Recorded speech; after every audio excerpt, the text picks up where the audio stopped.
Hello, boys and girls.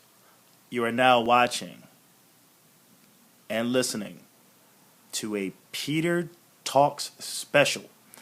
And this special is about my friend and your friend, Hulk Hogan.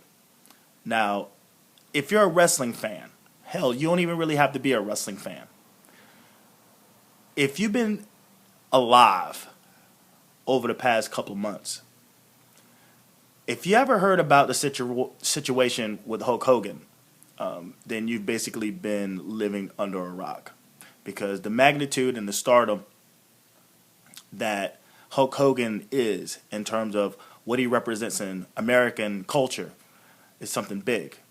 So the incident he was in is that in a privately taped conversation, he was making some derogatory statements about Brooke Hogan's then boyfriend, who was an African American. The way that it's being described is that he used a racial slur. And that since that incident, he's been erased from the WWE. He's been taken out of Hall of Fame. He's been taken off the website. He's been removed from the WWE catalog. Now, he ain't been deleted. I mean, the content is still in the vault. That's not going anywhere. But in terms of public access, say from the network or any affiliation with Hulk Hogan, has been removed for the time being. Now, the only reason why this happened isn't because of any kind of public outcry. And I don't think WWE was necessarily waiting for a public outcry. They got ahead of it and decided to distance themselves from Hulk Hogan. And since then, we've had two sides. We had people on one side that says, not necessarily like, pitchforks and tar and feather and fucking burning stakes, that says, hey, you got caught. Now it's time for you to face your punishment. You have another side that justifies that A, he was secretly taped. B, everyone uses that word, even black people. And C, that he deserves another chance. Now let's talk about the latter for a second. The idea of any person saying that him being secretly taped justifies his actions is that you are admitting that in private things are going to be said that are derogatory towards a type of person, a group of people, an organization that represents something that you're totally against. And that at basically any given time in your privacy, that you're admitting that, yes, in my privacy, I can say what I want, and I do say these things, even if they are offensive. You're just admitting to it. Now, who you are, I guess you who you are, that's you. This idea of the word nigga and nigger or nigga or any reference of that term, I've become more and more aware that it's something that I want nothing to do with. Let's strip away the fact that I'm black. I'm just another dude. I'm not an idiot. Anyone who does, know about the word, it comes from a very, very unpleasant place. Now, regardless what it represents in pop culture or what the homies do on the corner and this, that, and the other is all irrelevant. The history is still there. If you're so determined to ignore that history, then yes, I will consider you an ignorant fool. And you're in no place to rewrite history. I don't care what color you are. You can't say that that word doesn't represent something that is harmful. It does, regardless if you agree with it or not. If you're a black person saying it, white person saying it, Asian person saying it. It's almost like drug driving. If you're caught behind the wheel while intoxicated, there's no way possible you can say that you haven't done anything wrong. You were in the wrong. You put everyone's life in danger because you were selfish, and I've been through that. And I will admit I was in the wrong. And as anyone who uses that word, I mean, you can say what the fuck you want. Honestly, you can say what you want. I'm no judge. And at the same time, the disclaimer as well is that I'm not speaking for black people. I'm speaking as an individual and as a wrestling fan on this topic that is Hulk Hogan. And this second chance thing. Now, WWE only distanced themselves from Hulk Hogan. That's it. They distance themselves. Now, if you look over the fucking plethora of wrestlers that have gotten themselves in a bind, whether it's crime, whether it's drug related and health, whether it's things said, numerous things, whether it's the Ultimate Warrior, whether it's Matt Hardy, whether it's Jeff Hardy, whether it's I don't know, you can go down the list of people who have done some horrible or said some horrible shit, and those people were kept at a distance, but apparently brought back in. Like, they were brought back in at some point. I mean, we all know what the Ultimate Warrior said about gays, and he has a bronze statue as soon as you walk into the towers, WWE towers. So, and do you take Hulk Hogan and the fact that since he's been made distance from, he's been doing any and everything possible to make things great, or try to save his face. Now, what he said wasn't, to me, about a racial slur. It's about how he felt about black people. He didn't need to use the word. He didn't have to use the word. The way that he felt about Brooke Hogan's boyfriend at the time, he saw him, to me, as subhuman. A racial slur is what it is. It actually puts it in a package. It's an easier to identify thing. You can point at that and say, hey, he said that. Whether it's any ethnic group. If you throw that racial slur out there, okay, it's the most identifiable thing that you can actually point at and say, hey, that's what that is. But to have an overall feeling about a group of people is an entirely different conversation. And no one's having this conversation about Hulk Hogan at all.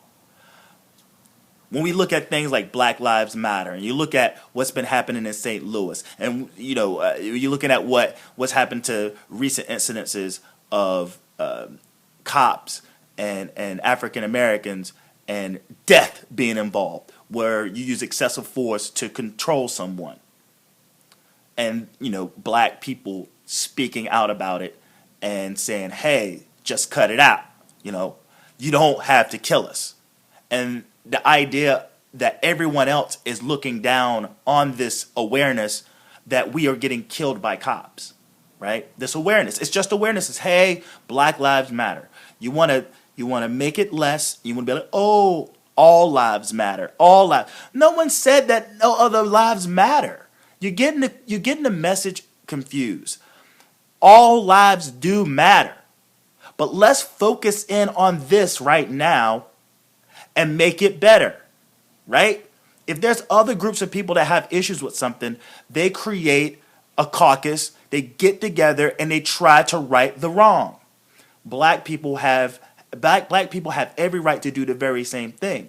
But for some reason, the lack of compassion towards blacks when there's things dealing with race and things dealing with lives and the fact that people are getting killed, presumably because of their skin color, regardless of what they are or what they do. If a cop has a gun, you don't have a gun, you're at the mercy of them. With your hands versus a bullet, you're just going to lose. I'm sorry, you're just going to lose. And even today, Jimmy Fly Snuka, finally being charged with the murder of his then girlfriend in 1985. That family deserves compassion. Now, if anyone's going out to go and say, is anyone else going out there saying, hey, Jimmy Fly Snuka, he's a good guy. He shouldn't be held accountable for the story he told of how his girlfriend died. They're like, fuck, he should. He should be held accountable, brought in and asked fucking questions. What the fuck happened? How did this happen? How did this person die? And the family is happy because there's justice being served right now. But when we come back to Hogan and the bullshit that came out of his mouth that we heard, there's just endless amounts of bullshit this person has probably said, and there's endless amounts of bullshit the way this guy has felt about any other person outside of their white skin. Right? WWE did what they had to do and distance themselves. And since then, it's been him doing any and everything possible to save face. Whether it's his Twitter account, whether it's his Facebook account, whether it's any and everything social media related, him in pictures with black people, him in videos with black people. I have black friends thing. Now, what happens here is when you can't just go away, you only make the situation much more difficult for yourself. And if Hogan is trying to be in the good graces of not only the WWE, but to other black people that, are upset with this and applaud WWE for doing what they had to do, then what the fuck are you doing? Why can't you just step back for a moment, let everything blow the fuck over, and you get the second chance that you deserve? And now here comes Good Morning America. I don't know who was responsible for putting this up. His agent, maybe him just poking the bear, still trying to save face. I wrote notes on this shit because even though it was 4 minutes long, it's still just like, it blows my mind that a person, a grown ass fucking man, cannot see the error in his own ways enough to understand, as quiet as he can be, as silent he can be, and keep himself out of the public forum, that he's better off until the WWE and it's all blowed over and everybody done forgot, and all of a sudden Hulk Hogan's back where he was. He deserves a second chance. Michael Vick deserved a second chance. Ray Rice deserves a second chance. All these people that fuck up. If no one's dead and everyone can just sort of heal and move forward, then why the fuck not? Does Hogan deserve a second chance? He does. But my God, does he need to shut the fuck up and just go away for a while? 100%. Now, he's on Good Morning America, and the way that they label this is him breaking his silence. This motherfucker hasn't been silent since he's been erased. He hasn't been. Again, through all of his social media shits and all the interviews that he's given, because this is the first interview he's given since he's been erased at all. He's been talking to smaller publications and blogs and stuff like that and podcasts. And he's talking, the thing he says, out of all the things that's happened in his life, this has hit him the hardest. What, that you got caught? That you got caught being a bigot. Not just using a racial slur, but being a bigot. And laying down your fucking guard and expressing how you feel about not just Brooke Hogan's boyfriend, but a group of people. Can you grasp that? Apparently he can't. And apparently a lot of people can't. And all these people coming to his defense, fuck you. I don't care who comes to your defense. Motherfucker be as black. Motherfucker can be as black as this microphone handle. It's supposed to justify that he's a good dude? Oh yeah, he's not like that. He wasn't like that in front of you. Ain't no telling what the fuck he said about you behind your back, or how he felt about people like you behind your back. So I don't care who defends this son of a bitch. So they focused on him being secretly recorded. And at that time, him being in a very dark place with everything that was happening with Nick, everything that was happening to his wife cheating on him, and Nick being involved in that car accident and shit, and the dude being a vegetable, and he was in a dark place. Now they Good Morning America, and maybe because it's G television, they talk about the conversation, but they don't bring up what it was part of. It's part of a fucking sex tape. He goes to his homie's house. His homie's like, you're in a bad way. Fuck my wife. Now again, why it was recorded, I don't understand. I don't think that anyone had intentions involved to put that out to the public. This person had security, and whoever was working security probably recorded the shit and then went to Gawker, So to say that he was secretly recorded, no, I think it was just surveillance. Just happened to be good stuff that someone thought that he or she could make a couple of bucks from the tabloids, and that's what happened. Yeah. So yeah, they disregard the fact that it was like him fucking someone else's wife, but he was secretly taped. And the interviewer goes, well, are you racist? He's like, I'm not a racist. I shouldn't have said what I said. And it goes back to my theory before. It's not about what you said, brother. It's about how you felt.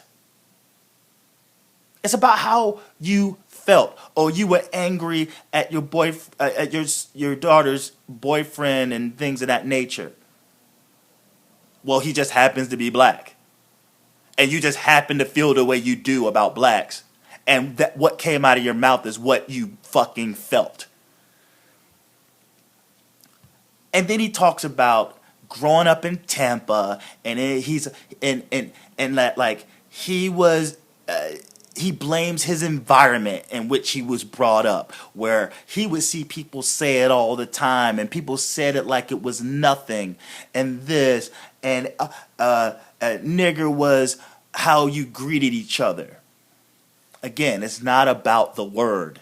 It's not about the word. It's not about the word. It's about the way you feel. If you can make that distinction, if you put me saying this in one box and me feeling away in another box, how does one says something mean anything more than what's coming out your mouth versus how you feel is the raw emotion that exists inside of you that represents who you are as a character, as a person. So if you want to downplay all of your emotions and all the things that you feel about a certain group of people to just a racial slur, and anyone who believes that is as simple as that, I will call you a moron. I will call you a moron. And then he asked for forgiveness. Now, I think, again, everyone deserves second chances. But I think you have to make things right.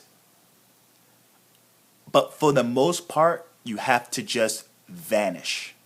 You have to go away. You don't have to go the Michael Vick route. You don't have to go to the Ray Rice route and go to organizations and help promote these things. I don't believe in like racial or sexual rehab. I don't believe in these things. If someone feels a certain way about gays, unless something dramatically happens, let's just say a gay person saves your life. Pulls you out of a burning building, or a black person pulls you out of a burning building, or steps into a situation where the numbers games, you're outnumbered, and someone steps up, someone that you actually had feelings for a while, and now that outlier of an event made you change your ways. But you're not just going to go up in some classroom and read a couple of books and look at a couple of slides and a couple of videos, and then all of a sudden you're corrected. That's not how it works. With alcohol, yes, that's a disease. That's something that you got to get worked out on, and you go to classes and you go get rehab. Drugs, all these things. But when you're dealing with like behavioral issues, the only thing I see is like you taking a bunch of fucking meds to like not make you so worked up about it, right? And motherfuckers be like, you need meds, you need to calm the fuck down. And I apologize if I seem worked up. It's just frustrating because you have this guy, you have this incident, and then you have the public forum, you have the public opinion, and those who are trying to downplay something that I think is very serious. It's an epidemic, especially within like the passive aggressiveness of people towards other races and orientations. It's just, if it's not said, then that's not what it is. You know, in that case, how many people are living lies, right? How many people are chummy and doing this and doing that, but as soon as that door closes and they can sort of let their guard down, all the hatred and all the fucking bullshit that they feel that comes out in the confines of their house. You know? Don't let me judge you not on how I see you, like what I don't hear from you. Don't let me judge you on that. Right? Because again, this holds true that people believe that as long as you're in the confines of your own privacy, is that like you given the green fucking light to just be as bigoted and phobic as you possibly can. I find it to be very unacceptable. It's very, very, and I'm not like some high and mighty guy over here, right? I'm just saying it's unacceptable. I hold myself to that standard, and I hope that everyone else does, even though I know no one else, a lot of people don't. But if you do, then kudos to you, right? And those that don't, that think that that's the way it's supposed, that's the way it is, and the way it should be accepted, then what? Fuck you. That's not the way it should be at all. The privacy, the confinements of your own home. It's nonsense. It's nonsense. And he asked for forgiveness. Oh yeah, I'm just this nice guy. I'm this nice guy. I'm just a normal guy. You're not a normal guy. Maybe you're nice, and maybe, if you understand wrestling, it's all a work. And Hogan, his whole life has been a work. It's a show. And maybe this interview was a show. It ain't too much you can really chisel away at Hulk Hogan and get the real guy. This guy, his entire life has been one fake person. He's been this entity called Hulk Hogan for years, almost as long as he's been a teenager on up to his adult stages. He's been fake. He's been a fictional character. And regardless of, and he's good at it. And if he's going to start crying crocodile tears, he's an actor. Oh, stop the camera. Oh, can we stop? What is this going to... He speaks on being erased. It's like, oh, all my life work, and then all of a sudden it's erased. Well, it's not erased. It's just put to the side. It's just not available from the company for public consumption. And then he cries over Brooke's quote of how she should be more mad at me than anybody, but like she's not mad at me. Obviously, she's not going to be mad at you. She's your daughter. You know? If the first person to step up to be able to forgive you should be your own fucking blood. If not today, tomorrow, or next week, or next month, or next year, at some point, forgiveness will come. That's family. That's blood. Family members fuck up, whether it's your father, whether it's your mother, whether it's your brother or sister, aunt, uncle, cousin, grandparents. They all fuck up somehow. They all fuck up. But the old saying goes, blood is thicker than water. So why is it such a surprise to you, Hogan, that your daughter is first to forgive you? Or is just forgiving you altogether? And then he makes a quote that people get better. Then how worse were you when it came to how you felt about black people, Hogan? How you felt about Latino people, Hogan? Or Asian people, Hogan? How worse was this? The fact that you're going to get better. And then afterwards, you're like, oh yeah, he's like, part of this group of people who are like against or working towards people not using racial slurs. What a joke! What a joke! This is one of the most piece of shit PR stunts. I swear to God, it's sickening. It's one of the most sickening PR stunts since that Michael dude from Seinfeld, or that one guy from Super Bad. What the fuck is who called some dude some faggots? Like he got called out, and then he had to go on a whole PR thing, crying crocodile tears. Oh, it's not really who I am. It's exactly who you are, man. It's exactly Michael Richardson. That's his name. And, I can't even think of that dude's name. It's not even worth mentioning. But yeah, it's exactly who you are. There's no sensitivity training or anything that will correct you. So no, Hogan, you won't get better. What you will get better at is making me sick to my stomach. I think if you would have gone away long enough, I would have been like, yeah, because I'm kind of whatever. I'm kind of like, whatever with you anyway. But if you want to put on this charade, you don't want to put on this charade, you want to put on this media circus to make yourself look good. If you're selling, I'm not buying. I'm not buying a single bit of it. I'm not.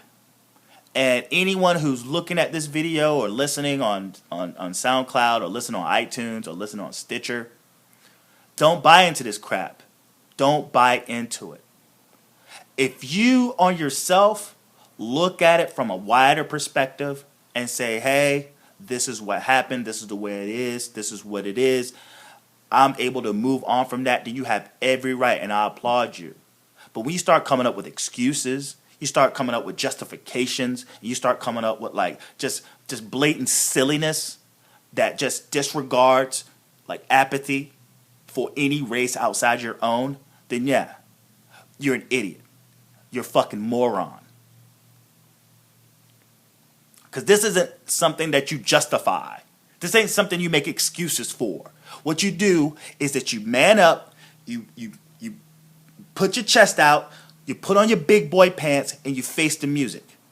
You accept any and all punishment coming your way, and you take it like a champ. And if anything, people will respect you for facing your wrongs and not coming up with excuses. I think one of the reasons why I wasn't so angry at Michael Vick is because he didn't come up with a bunch of fucking excuses. He didn't try to justify his actions. He didn't point the fingers and try to like make himself look better. He sat there like a man and took his punishment. He took his punishment like he should. He took it with no excuses. And he made it right. He served his time. Now he's working with animal cruelty people. And he's still, to this very day, and I don't know if anyone else has something out there, or interview, or like something that was written, that he made an excuse for his actions. He didn't make a damn excuse for his actions. Until this very day, he is still persecuted. He's on a team with a twice not convicted, but charged rapist. And the people of Pittsburgh are writing petitions not to have Michael Vick on their team because of his past. Morons. Fucking morons. So Hogan, you still can be in my good grace. It's going to be harder now because I don't follow you on Twitter. I don't follow you on Facebook. And hell, I don't follow the news. But if it's thrown in my face, then I'm like, shit, I can't escape it. And I'm only talking about it now because, you know what? I'm a little bit heated. I'm sick of this. I'm sick of this justification crap and this lack of compassion towards people who are hurt and who are struggling. Who doesn't have the privilege like you to make things right with crocodile tears, and going and making yourself look like the victim. Hulk Hogan, you're not the victim. You're the bigot.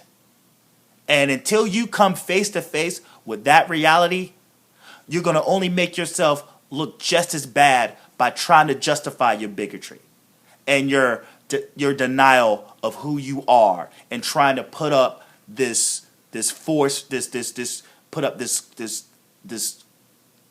curtain to who you really are.